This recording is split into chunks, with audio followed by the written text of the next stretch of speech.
ఇక భువనగిరి దడ, రెడ్లు వెలమల్లో మొదలైన టెన్షన్, రాజ్యాధికార సభపై బెంగ, బీసీ సమాజాన్ని ఏకం చేస్తున్న తీన్మార్ మల్లన్న.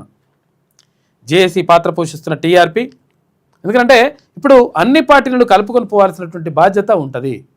ఆ బాధ్యతని తెలంగాణ రాజ్యాధికార పార్టీ తీసుకుంది. ఒక రకంగా కుల సంఘాలని, తర్వాత ప్రజా సంఘాలని, పార్టీలను అందరినీ కలుపుకొని పోయేటువంటి కార్యక్రమం చేస్తూ ఉంది.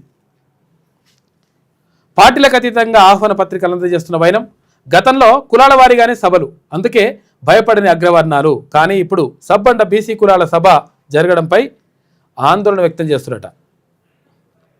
రెడ్లు వెలమలకు భువనగిరి గుబులు పట్టుకుంది. ఇక సబ్బండ బీసీ సమాజం ఏకమై రాజ్యాధికార సభ పెట్టుకుంటుండడం వారిని ఆందోళనకు గురి చేస్తుంది.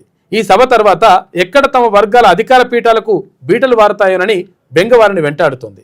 తెలంగాణ రాజ్యాధికార party chief MLC Teenmar Mallanna ఆలోచన విధానం, టీఆర్పీ దూకుడు, బీసీ సమాజం మద్దతు ఈ రెండు వర్గాలను తీవ్ర కలవరానికి గురి చేస్తోంది. ఇక కాంగ్రెస్ పార్టీ నుంచి బయటకు వచ్చిన తర్వాత మల్లన్న వ్యూహాత్మకంగా అడుగులు వేశారు. తన బీసీ సమాజాన్ని చైతన్యం చేసి బీసీ రాజ్యాధికార స్థాపన కొరకు పక్కా ప్రణాళికతో ముందుకు వెళ్తున్నారు. ఈ విషయంలో బీసీ సమాజాన్ని ఆలోచింపజేయడంలో మల్లన్న సక్సెస్ అవుతున్నారు. ఇందుకోసం టీఆర్పీ చీఫ్ అంబేద్కర్ సూచించిన సూత్రాలను ఎజెండాగా తీసుకొని ముందుకు కదులుతున్నారు. బాబాసాహెబ్ చెప్పినట్లు బోధించు, సమీకరించు, పోరాడు అనే ఫార్ములాను మల్లన్న అక్షరాల ఫాలో అవుతున్నారు.